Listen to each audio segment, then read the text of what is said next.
ఆ వసంతాలు పూసే రోజు. ఎందుకంటే ఎన్నో సభలు చూసిన, కానీ ఇంత ఆనందంగా ఏ సభలో చూడలేదు. మొన్న మా గుండాల్లో చూసినాం. ఎందుకు అంటే మనం పూజ చేస్తాం, పూజ అయిన తర్వాత సభ పెడతాం. ఎందుకంటే పెద్దలు ఏవో కొన్ని మాటలు చెప్తారు, అవి మనం వినాలని. అయితే వినాలని చెప్తాం కానీ మేము పెద్దలమే కూర్చున్నాం కరెక్ట్.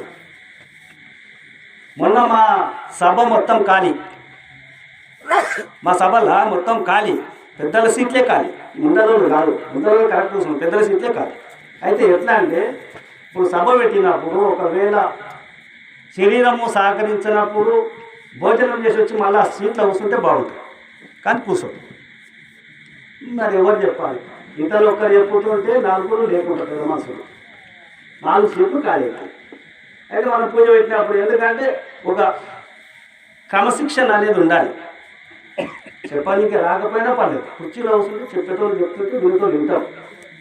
కానీ మనమే లేకుండా అయినప్పుడు ముందర భక్తులు ఎట్లా కూర్చుంటారు? భక్తులు కూర్చోరు కదా.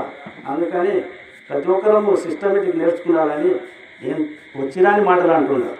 నేను అనాలని కాదు, ఇవి రాని మాటలు, వచ్చినవి కావు. ఆ పెద్దలు చెప్తున్నారు, ఆ పెద్దల మాట నేను అంటున్నాను. అంతేగాని నేనేమి అంత పని కాను, ఇంకా పిల్లగాని మీ దగ్గర ఉండి నేర్చుకున్నామని అంటున్నా.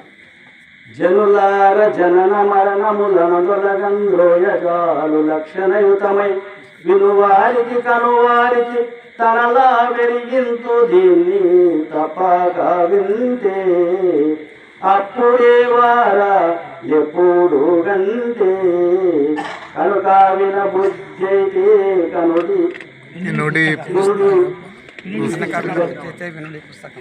జనులార జనన మరణములను తొలగంద్రోయజాలు లక్షణయుతమై వినువారికి కనువారికి తనలా వెలిగించు దీన్ని తప్పక వింటే అప్పుడే వారాలెప్పుడు గంటే కనుక విన బుద్ధి అయితే వినుడి చదివేదా మీకే కనుగా నా మనసైతే కనుడి పుస్తకమంతా తప్పక వింటే అప్పుడే వారాలెప్పుడు గంటే.